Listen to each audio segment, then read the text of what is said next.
Husky Pups, it's Miss Stuff, and I'm back with more of our school-wide read-aloud of James and the Giant Peach. Last we left off, James had made his way inside the Giant Peach, and someone was there saying that they were waiting for him. Who could it possibly be? Let's pick up where we left off and find out in Chapter 11.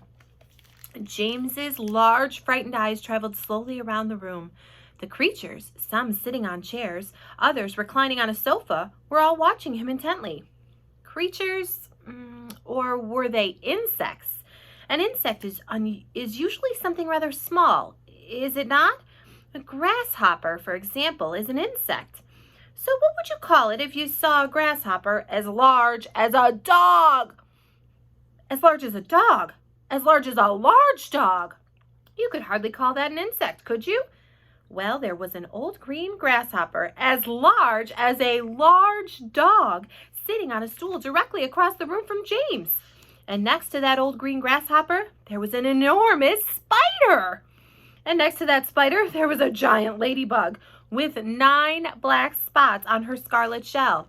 Each of these 3 was squatting upon a magnificent chair. On a sofa nearby, reclining comfortably in curled up positions, were a centipede and an earthworm. On the floor, over in the far corner, there was something thick and white that looked as though it might be a silkworm, but it was sleeping soundly and nobody was paying any attention to it.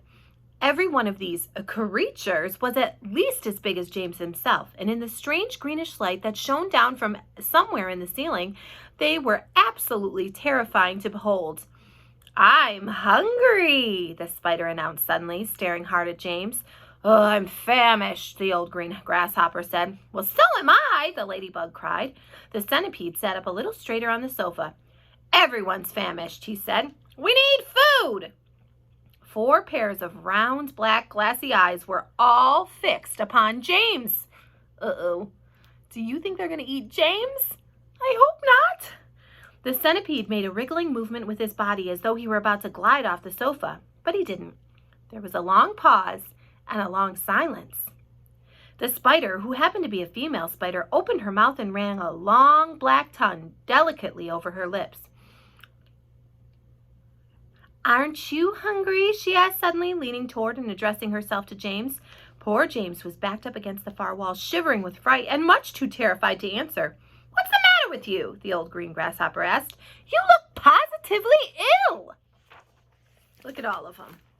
There they are, and they're all staring right at James Henry Trotter.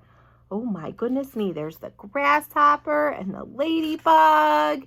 We've got the earthworm and the centipede, and we've got the big spider.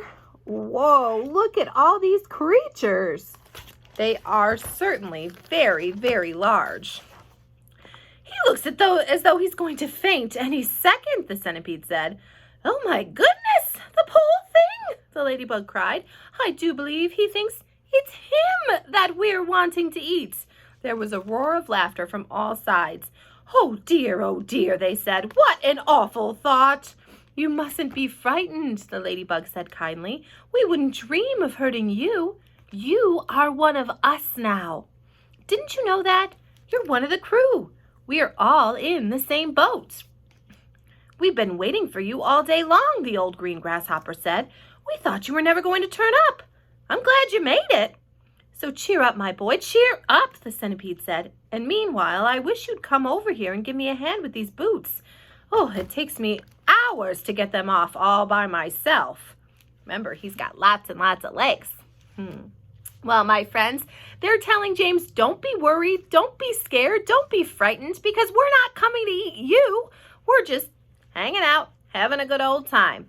Well, let's see what happens next in Chapter 12 when we pick up with more of our read aloud a little bit later.